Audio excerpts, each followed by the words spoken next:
दोस्तों नमस्कार। दोस्तों, वोडाफोन आइडिया के ऊपर मैं कई वीडियो बना चुका हूं और मैंने जो है पीरियोडिकली अपने दर्शकों को सारे इश्यूज से अवगत करा है। आज का वीडियो बहुत ही महत्वपूर्ण है दोस्तों। ऐसी चीजें मैं आपको बताऊंगा, आपको कहीं उपलब्ध नहीं होगा।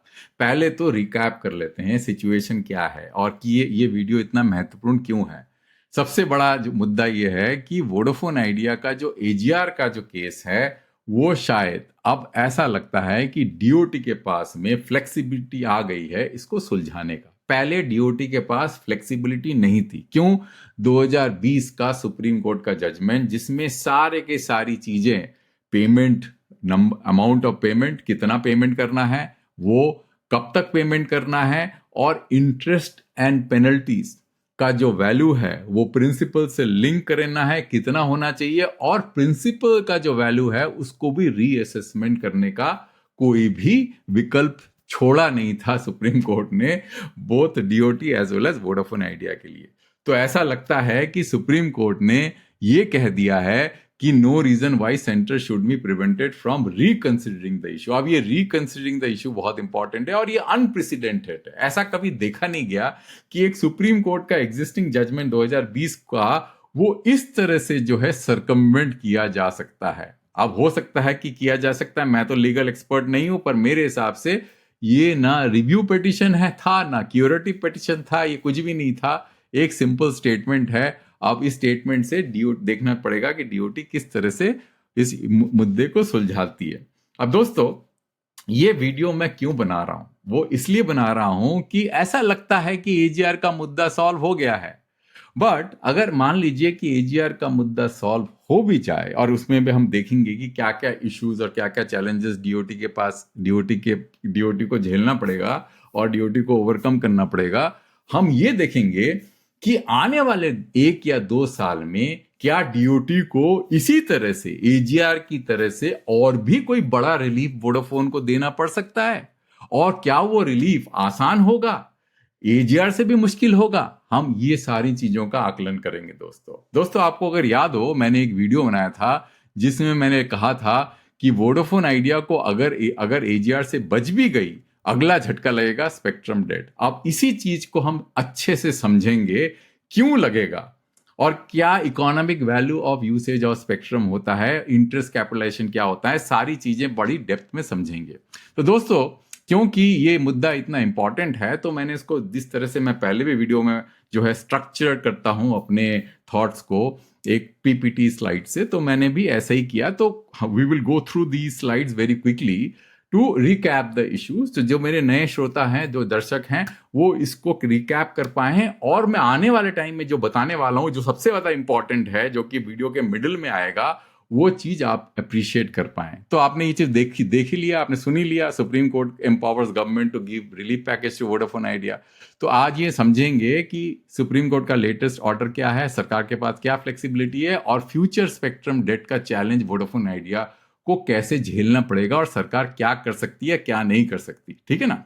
तो सुप्रीम कोर्ट का पैकेज समझ गए, कुछ बात करने की जरूरत नहीं है। हमको सिर्फ इतना पता होना चाहिए कि जो आउटस्टैंडिंग प्रिंसिपल है वो 83,000 करोड़ है, उसमें से 25% प्रिंसिपल है। तो ये अमाउंट जो है काफी हद तक कम हो जाएगा, इतना तो समझ में आ रहा है। 2020 का जजमेंट हमको पता है, 3 चीजें इंपॉर्टेंट है उसमें। एक तो सनसेट डेट था, 31 मार्च 2031 तक पूरा पेमेंट करना था। जितना भी गवर्नमेंट मोरेटोरियम देती, ये उसका डेडलाइन था, इसके आगे मोरेटोरियम दे नहीं सकती थी। और जितना भी मोरेटोरियम दिया था वो एनपीवी प्रोटेक्टेड था, और इसलिए लिमिटेड फ्लेक्सिबिलिटी थी। इसलिए वोडाफोन आइडिया का जो सिचुएशन खराब होता जा रहा था। अब नया जो ट्रिगर था, क्योंकि रिव्यू पैकेज, क्यूरेटिव पैकेज, सब कुछ जो है एग्जॉस्ट हो चुका था, तो नया ट्रिगर है कि डीओटी का नया डिमांड वो करीब 9,400 करोड़। अब इस डिमांड के से ये प्रूव हो गया कि डीओटी को ही नहीं पता था कि एक्चुअली प्रिंसिपल अमाउंट कितना है। अब सिंस डीओटी को पता ही नहीं था कि प्रिंसिपल अमाउंट कितना है, तो वोडाफोन ने सुप्रीम कोर्ट को अपील किया कि मेरे से पेनल्टी क्यों चार्ज कर रहे हैं, जबकि डीओटी को ही पता नहीं था कि कितना प्रिंसिपल चार्ज करना है। तो मेरे को ये नहीं बोलना चाहिए कि आपने पेमेंट नहीं किया इसलिए आपको पेनल्टी और इंटरेस्ट देना पड़ेगा। तो this was the fundamental argument for Vodafone idea, which was very very good. तो सुप्रीम कोर्ट का लेटेस्ट ऑर्डर, उन्होंने रिकॉग्नाइज किया कि सर्कमस्टेंसेस चेंज हो गए हैं, क्योंकि एससी का जो रूलिंग था 2020 में वो मे नॉट बी एप्लीकेबल, कैसे लीगली जस्टिफाई करेंगे वो रिटर्न ऑर्डर से पता चलेगा। बट वो ये कह रहे हैं कि सरकार का 49% स्टेक है और वोडाफोन आइडिया के 20 करोड़ सब्सक्राइबर हैं, इसीलिए सरकार को कोई ना कोई रिलीफ पैकेज देना पड़ेगा और सुप्रीम कोर्ट को बीच में नहीं आना चाहिए। यही मोटा मोटा सिचुएशन है। बट ये अनप्रेसिडेंटेड सिचुएशन है, ऐसा कभी देखा नहीं गया सुप्रीम कोर्ट के इतिहास में। मतलब क्योंकि रिव्यू पिटिशन, क्यूरेटिव पिटिशन, सब कुछ खत्म होने के बाद में एक फ्लिम्सी सा सिचुएशन जहां पे डीओटी एडिशनल डिमांड डालती है 9,000 करोड़ का, उसमें सुप्रीम कोर्ट ये फ्लेक्सिबल देती है। तो ऐसा कभी देखा नहीं गया, ठीक है ना। अच्छा, चैलेंजेस क्या है डीओटी के लिए? डीओटी को पता नहीं वो कैसे करेंगे, क्योंकि 2020 का जो जजमेंट है वो तो स्टैंड करेगा। अगर आपने रीअसेसमेंट अलाउ किया, it would be a violation of the 2020 judgement. आपने अगर पेनल्टी एंड इंटरेस्ट को वेव किया, वो भी एक वायलेशन हो जाएगा। और उसके बाद में अगर आपने प्रिंसिपल को भी कम किया तो भी वायलेशन हो जाएगा। सनसेट डेट को चेंज किया, वो भी वायलेशन हो जाएगा। तो ये सारे वायलेशन जो है कंटेम्प्ट ऑफ कोर्ट माना जा सकता है एज पर द 2020 जजमेंट। तो उसको कैसे सर्कमवेंट करेगी? और अगर बहुत ज्यादा रिलीफ दे दिया तो भारती ने जो 18,000 करोड़ पे किया उसमें से डीओटी को पैसे वापस करने पड़ेंगे भारती को, और वो कैसे करेगी वो भी देखना पड़ेगा, क्योंकि दिस में बिकम ए रेफरेंस पॉइंट कि इतना ही रिलीफ दे सकती है। क्योंकि पैसे वापस करना डीओटी का आज तक मैंने सुना नहीं सरकार ने किसी को कुछ पैसे वापस किए हैं, खासकर लाइसेंस फी एवरीथिंग, बहुत ही मुश्किल है। अच्छा दोस्तों, अब जो है सबसे इंपॉर्टेंट मुद्दा है spectrum payment burden looms ahead. अब इसको समझना जरूरी है दोस्तों, यहां से वीडियो बहुत ही इंपॉर्टेंट हो जाता है। अब इसको समझाने के लिए दोस्तों मैं स्लाइड का इस्तेमाल नहीं कर सकता, मेरे को सीधा आपको एक्सेल शीट में ले जाना पड़ेगा। आपको समझाना पड़ेगा कि economic value of spectrum, interest capitalisation, ये सब होता क्या है। और मैंने क्या दोस्तों, अगर आपको याद हो, मैंने ये चार्ट आपको मैं दिखाता था हमेशा से। यहाँ पे ऑक्शंस थे, सारे ऑक्शंस थे इंक्लूडिंग एजीआर जजमेंट, और जो प्रिंसिपल आउटस्टैंडिंग था, अगर आप देखें FY25 में ये जो नंबर्स हैं ये प्रिंसिपल आउटस्टैंडिंग था। उसमें आप देखेंगे कि स्पेक्ट्रम ऑक्शन फरवरी ऑफ 2014 का करीब 20,000 करोड़, मार्च 2015 का 50,000 करोड़ और अक्टूबर 2016 का करीब 24,000 करोड़ का प्रिंसिपल आउटस्टैंडिंग था। ये सारे अमाउंट्स जो है करीब 1 लाख करोड़ बनते हैं। तो ये बहुत बड़ा अमाउंट है दोस्तों। अब ये अमाउंट जो है, इनको अगर आप ऐड करेंगे, ये ऐड करने के बाद में अगर इसका जो ईयरली इंस्टॉलमेंट कैलकुलेट करेंगे, ये बहुत बड़ा नंबर होता है। तो एक का एग्जाम्पल ले लेंगे 2015 के ऑक्शन का, उसको समझेंगे कि मिनिमम वैल्यू वोडाफोन आइडिया को 2028 में, FY28 में कितना पे करना पड़ेगा। अगर देखा जाए तो मैंने यहां कैलकुलेट करके रखा हुआ है कि मार्च 2028 ऑक्शन का वोडाफोन आइडिया को 5,110 करोड़ पे करना है। उसके बाद में फिर मार्च 2015 के ऑक्शन का वोडाफोन आइडिया को 11,304 करोड़ पे करना है। अक्टूबर वाले का ऑक्शन का, अक्टूबर 2016 का ऑक्शन का 4,000 करोड़ पे करना है। ये जो है FY18 में ये पेमेंट ड्यू हो जाएंगे, बिकॉज वोडाफोन आइडिया के अगर एनुअल रिपोर्ट पे जाएंगे दोस्तों, उसमें ये जो payment start date, number of instalment सारा मेंशन किया हुआ है। FY20 after the conversion of equity of the government to 49%। तो ये जो नंबर्स हैं, ये जो वैल्यूज हैं, ये सैक्रोसेंट है, क्योंकि ये एनुअल रिपोर्ट में है वोडाफोन आइडिया का। इसलिए दोस्तों ये इतना इंपॉर्टेंट है। तो देखिए जरा, let's go to that Excel sheet, उससे मैं आपको समझाऊंगा 2015 के ऑक्शन को रेफरेंस मानते हुए कि क्यों इतना मुश्किल होने वाला है। तो पहले ये समझते हैं 2015 का ऑक्शन का एजम्पशन क्या है। 900 मेगाहर्ट्ज स्पेक्ट्रम था, 1800 मेगाहर्ट्ज स्पेक्ट्रम था, 2100 मेगाहर्ट्ज स्पेक्ट्रम था, और पेमेंट कंडीशन क्या था? 25% अपफ्रंट 900 मेगाहर्ट्ज का, और 1800 मेगाहर्ट्ज का 33% और 2100 का 33%, ठीक है ना। और इंटरेस्ट रेट 10% था। तो टोटल ऑक्शन का जो वैल्यू था वो आपको इस टेबल पे दिखेगा। अब देखिए स्पेक्ट्रम बैंड यहाँ पे, और ऑक्शन वैल्यू है करीब 56,260 करोड़ का ऑक्शन का वैल्यू था। उसमें वोडाफोन आइडिया ने 14,656 करोड़ 56 करोड़ दे दिए थे, और डिफर्ड पेमेंट जो उनको करना था 41,604 करोड़। सो यहां तक तो आपको समझ में आ गया। और डिफर्ड पेमेंट जो है उस टाइम में 2 साल का मोरेटोरियम था और 10 साल का पेमेंट था। अब दोस्तों ये एक्सेल शीट आपको बहुत ही कॉम्प्लेक्स लग रहा होगा, आप घबराइए नहीं, क्योंकि ये एक इकोनॉमिक कैलकुलेशंस हैं, इसको समझना बहुत जरूरी है, बहुत ही डिफिकल्ट हो जाएगा अदरवाइज अगर आपका ध्यान भटक गया तो दोस्तों पहले तो हम ये समझते हैं कि जो टोटल वैल्यू ऑफ स्पेक्ट्रम था, है ना, 56,260 करोड़, इसका जो इकोनॉमिक वैल्यू है ईयर बाय ईयर वो कितना होना चाहिए। आप समझ रहे हैं ना, अगर 56,260 करोड़ आपको पे करना है क्योंकि स्पेक्ट्रम 20 साल का है, तो पर ईयर कितना वैल्यू बनता है, तो क्योंकि इसको आप डिवाइड कर देंगे 20 से, तो 2,813 करोड़ बनता है per year at the reference value of the starting. Means ये सारे के सारे जो नंबर्स हैं, ये जो है मतलब इसको बोलेंगे कि आपका एनपीवी वैल्यू है, नेट प्रेजेंट वैल्यू के ऊपर वैल्यू है, ये जो है एस्केलेटेड वैल्यू नहीं है। तो कहने का मतलब ये है कि अगर आप आज के मतलब जो स्टार्टिंग ईयर था 2015 का, उसका वैल्यू लेंगे तो ये हर साल इक्वल वैल्यू में डिवाइड हो जाएगा। क्योंकि अगर आप रियल जो है नॉमिनल वैल्यू लेंगे तो ये वाला जो वैल्यू है 2813 करोड़, ये 2017 में 10% बन जाएगा, क्योंकि 10% इंटरेस्ट रेट से। यहां तक आपको समझ में आ गया? तो पहला तो पॉइंट ये है। अब दोस्तों क्या हुआ है, वोडाफोन आइडिया ने अपफ्रंट पेमेंट किया 14,656 करोड़ का, 14,656 करोड़। अब ये जो उन्होंने अपफ्रंट पेमेंट कर दिया, तो हम मान के चल सकते हैं कि उन्होंने जो है 5 साल के जो इकोनॉमिक वैल्यू ऑफ स्पेक्ट्रम है उसका पेमेंट कर दिया। क्योंकि आप ये सबको ऐड करेंगे दोस्तों, ये करीब आता है 14,065 करोड़। तो ये 14,656 56 करोड़ ये ज्यादा है। तो ये मान के चल सकते हैं कि 5 साल का पेमेंट कर दिया है उन्होंने, ठीक है ना। अब दोस्तों ये पॉइंट बहुत ही इंपॉर्टेंट पॉइंट है, ये शायद जो है लोगों को पता नहीं है कि डीओटी ने, मैं इस पॉइंट को क्यों एम्फसाइज कर रहा हूं, डीओटी ने रिसेंटली वोडाफोन आइडिया के ऊपर एक 6,000 करोड़ का बैंक गारंटी का दरखास्त किया था। अब वो क्यों किया था? वो इसलिए किया था कि मेरे को ऐसा लगता है कि उनका जो यूसेज है ऑफ 2015 ऑक्शन, वो economic value of that spectrum से ज्यादा हो गया था। कहने का मतलब ये है कि अगर आप ये ऐड करें सारे यूसेज 2025 में 25 तक, तो ये वैल्यू आता था 28,130 करोड़। ये जो है net present value on the date of the start of the auction. तो इससे जो है उन्होंने ज्यादा स्पेक्ट्रम यूज कर लिया था, उन्होंने सरकार को नहीं पे किया, उनसे कम पे किया था। तो इसीलिए उन्होंने बैंक गारंटी का दरखास्त किया, उन्होंने बैंक गारंटी का रिक्वेस्ट किया उन्होंने। आप समझ रहे हैं ना।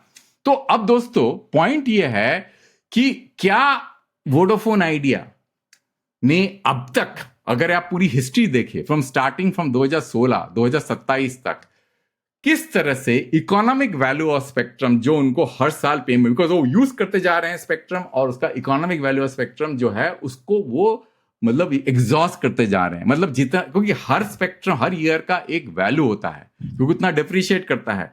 तो अगर आपने स्पेक्ट्रम को इस्तेमाल कर लिया ज्यादा साल के लिए, पर उसका इकोनॉमिक वैल्यू जो है आपने कम पे किया, तो वो ओवर यूसेज में माना जाएगा। अब ये जो है रिटर्न पॉलिसी तो नहीं है सरकार का, पर मेरा मानना यह है कि सरकार इस चीज को देखती है कि कहीं ज्यादा स्पेक्ट्रम तो इस्तेमाल नहीं हो जा रहा है, ज्यादा ईयर्स के लिए तो इस्तेमाल नहीं कर रहे हैं, क्योंकि मोरेटोरियम भी दे रही है, रिलीफ पैकेज भी दे रही है। तो वो जो सारे रिलीफ पैकेजेस हैं, उससे ये हो सकता है कि भाई आपका प्रिंसिपल तो बढ़ता चले जा रहा है, पर आपका जो यूसेज है वो जितना सरकार को देना चाहिए उससे आपने ज्यादा कर लिया। तो ये एक सबसे बड़ा इंपॉर्टेंट मुद्दा है दोस्तों। तो पहले हम देखते हैं कि अपफ्रंट पेमेंट उन्होंने 14,656 करोड़ किया, तो इसका जो है उन्होंने 5 साल का हो गया आपका। उसके बाद मैं ये मानता हूं वोडाफोन आइडिया ने 2 साल जो है ईएमआई पे किया, राइट। अगर आप देखें तो ईएमआई कितना बनता है उस टाइम में 10, क्योंकि पहला तो जो 2 साल का मोरेटोरियम था, और जो है वो starting the payment was suppose to start from FY18। तो ये जो 2 साल का moratorium payment was suppose to start from FY18, तो बनता था 8,193 करोड़, राइट। तो ये होता है उसका ईएमआई। तो इसमें उनका इंटरेस्ट पार्ट कितना है और प्रिंसिपल कार्ड पार्ट कितना है, वो आसानी से आप कैलकुलेट कर सकते हैं। तो अगर आप इस प्रिंसिपल पार्ट को अगर करें, क्योंकि इंटरेस्ट तो उन्होंने पे कर दिया, तो principal would have become the net present value starting from the year of the auction which is FY25। तो ये जो 2 प्रिंसिपल है, अगर इसको आप ऐड करें तो आप पाएंगे कि उन्होंने जो है यहां तक 2023 तक पे कर दिया। तो इसका मतलब क्या हुआ दोस्तों कि यहां से यहां तक का total economic value of spectrum Vodafone idea ने कैसे पे किया, अपफ्रंट पे करके और 2 साल का स्पेक्ट्रम का ईयरली इंस्टॉलमेंट पे करके, है कि नहीं।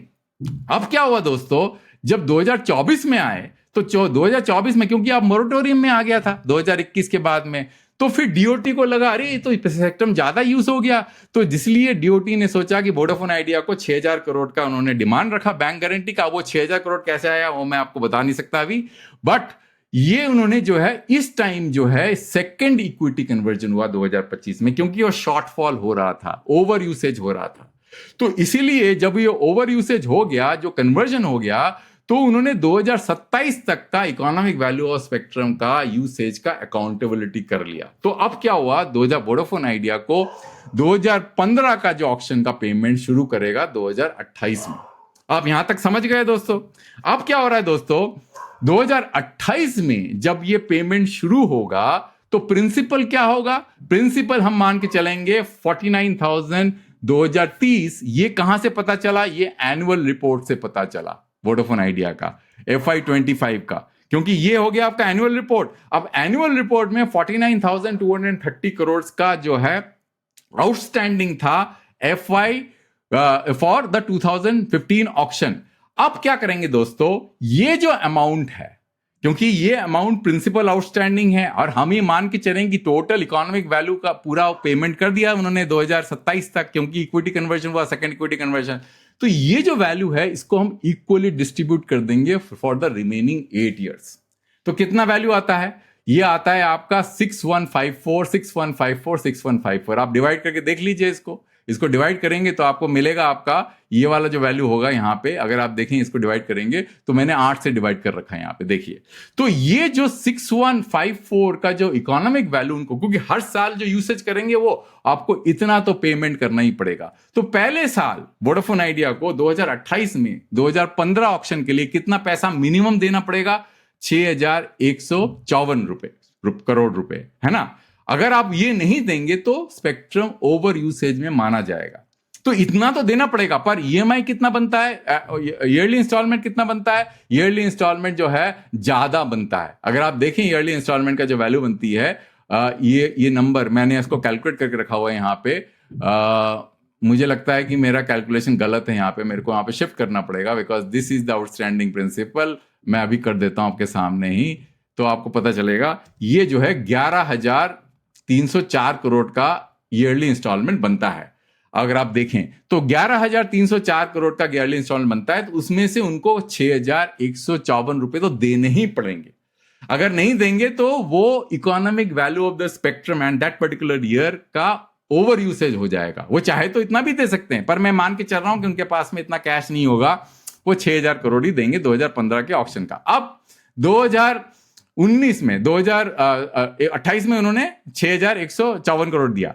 अब 2029 में कितना देना पड़ेगा, इसका 10% ज्यादा, क्योंकि ये इकोनॉमिक वैल्यू प्रोटेक्ट करना है, नेट प्रेजेंट वैल्यू, ये नेट प्रेजेंट वैल्यू यहां से कैलकुलेट कर रहा हूं मैं, तो ये हो जाएगा 6779। तो कितना आउटस्टैंडिंग प्रिंसिपल बचा, बड़ा सिंपल है कैलकुलेट करना। अगर आप इसको कैलकुलेट करेंगे, यहां पे क्या किया मैंने सिर्फ इसको माइनस कर दिया इतने अमाउंट से। ये हो गया आपका आउटस्टैंडिंग प्रिंसिपल, यहां पे 4376 है ना, और उससे मैंने ये जो अमाउंट है मल्टीप्लाई किया 1.1 से मल्टीप्लाई करके, और जितना अमाउंट उसने पे किया उतना आउटस्टैंडिंग प्रिंसिपल बचा यहां पे 40615। आप समझ रहे हैं ना, ये थोड़ा सा जो ट्रिकी इशू है, तो मैं फिर से समझा देता हूं।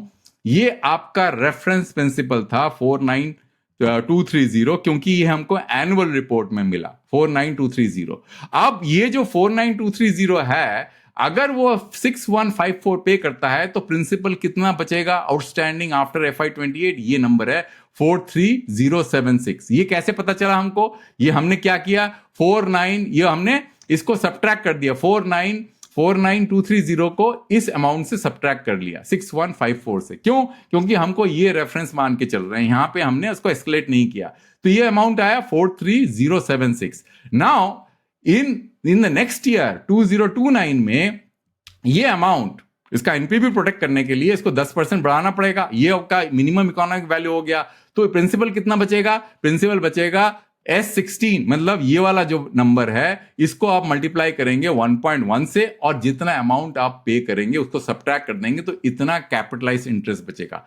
ऐसे करते करते दोस्तों अगर आप minimum economic value of spectrum पे करेंगे तो आप देखेंगे at the end of year 2035 आपको जीरो पेमेंट करना पड़ेगा और आपका जो ऑब्लिगेशन है पेमेंट का वो बढ़ के 11992 हो जाएगा। तो नेट नेट दोस्तों मैं आपको ये बताने की कोशिश कर रहा हूं कि yearly installment for 6 years as per the Vodafone Idea's annual report आप देखें यहाँ पे जो अमाउंट ऑफ इंस्टॉलमेंट है वो 6 इंस्टॉलमेंट है और ये चालू होता है आपका अप्रैल 2027 में जो है आपका पे स्टार्ट डेट जो है ये आपका FY28 से चालू होता है ना।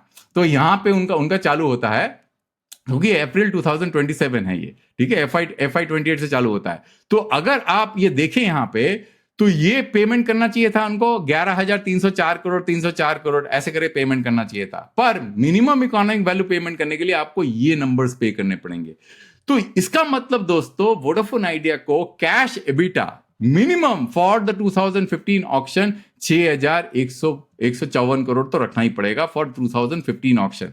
फिर 2029 में 6779 रखना ही पड़ेगा। ऐसे करके जो है ये नंबर्स आपको दिख रहा है। अब ये सिर्फ 2015 का ऑक्शन है ना। अब 2014 का भी ऑक्शन है, उसका भी आप वैल्यू देख लीजिए यहाँ पे 2014 का वैल्यू ये देखिए 20,000 करोड़ और ये भी 24,000 करोड़। कहने का मतलब ये दोस्तों अगर आप सिंपल, बिकॉज ये कैलकुलेशन करना मेरे लिए थोड़ा डिफिकल्ट होगा क्योंकि मेरे को इसलिए ये कैलकुलेशन मैं कर पाया क्योंकि इसी के कारण उनको 6,000 करोड़ का जो है डिमांड रखा था। तो मैं ये एज्यूम कर दिया मैंने ये करने के बाद में कि economic value of the spectrum has been paid off till FY27 मतलब FY28। यहां तक ये तो ईयर नंबर है ना। तो जो ईयर कैलेंडर ईयर 2027 तक पे कर चुके थे, उसके बाद उनको पे करना है, यहां से शुरू होता है नंबर। तो ये जो नंबर जो शुरू होता है वो जो है ये नंबर है बाई एनपीवी प्रोटेक्शन। तो कहने का मतलब ये है कि अगर ये 6,154 करोड़ है तो मान के चलते हैं कि एटलीस्ट, बिकॉज यहां पे प्रिंसिपल आउटस्टैंडिंग जो बता रहा था ये 49,000 50,000 करोड़ है, इन दोनों को जोड़ेंगे तो ये करीब 40,000 करोड़ के आसपास 40-42,000 करोड़ के आसपास आ रहा है। तो ये मान के चलेंगे कि ये अमाउंट जो है 6,154 करोड़ लगभग 9,000 या 10,000 करोड़ हो जाएगा। तो 10,000 करोड़ का उनको कैश एबिटा चाहिए इन year 2028 टू पे of the economic value of usage of spectrum. आप समझ रहे हैं ना दोस्तों। तो आज उनका जो है कैश एबिटा सिर्फ 9,000 करोड़ है।